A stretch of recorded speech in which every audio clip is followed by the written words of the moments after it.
Okay, so we're looking here about how to make a good consumer law letter or any formal letter that you have to write to people. So there's a standard structure. So first of all, this is the name and address of the person who's writing, and in here you see nowadays they would include an email address, you might include a mobile number, anything like that.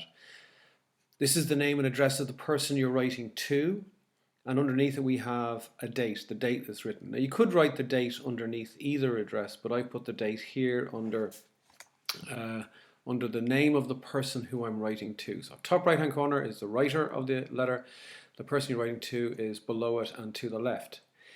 We have a date, we have dear sir, madam. Now in this case, I don't know the name of the manager. If I knew the name of the manager, I would put their name here. It's more, it's likely to be received better if you have their name. So sometimes what you might do is you might phone, in this case the shop, Jones Electrical, find out what is the name of the manager so that you can write the letter directly to them. They're more likely to take you seriously if that's the case. So we have at the end of it, we'll have a yours sincerely, and obviously there's a signature there. It's a formal letter. So you are, this is why we would say yours sincerely. Now, we have 3 paragraphs. Let's look at what's in the 3 paragraphs. So the first paragraph is the introduction. So in the introduction, you want to set the scene, basically the reason why you're writing the letter. You're not going to go into detail about your problem, that you're going to talk about in the body of the letter. So the first paragraph here is the introduction, and what you want to get across is what you bought, when you bought it, how much you paid, and you need to mention that there is a receipt so that you're going to be taken seriously. So I've mentioned here the date, okay, I've given the name of the product and its model number, so as much information as I can about the product, how much I paid for it, and you mention that I have a copy of the receipt. You might send the copy of the receipt with the letter, but obviously you won't send the original of the receipt because you need to keep that for yourself. So the body then are the main facts that you need to get across that show that you're serious. So you need to talk about the problem that happened and what your rights are. So here I've explained my problem, and you want to show now that you've been reasonable.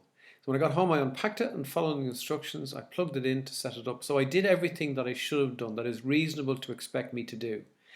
I then talk about the problem, that it didn't work. I checked the connections, again I'm being reasonable. And now I've mentioned down here the law. So the Sale of Goods Supplied Services Act, that's the law. And then the rule that's mentioned in the law, merchantable quality. So merchantable quality is a thing here. Or you could have said instead here with this one, you could have said fit for intended purpose. So I've explained the rule, I've explained the law. So there is a problem, and I've shown the person who I'm writing to that I have legal rights and I understand my legal rights. So I'm showing caveat emptor. So in the third paragraph, this is your conclusion. So this is what you would like to happen next.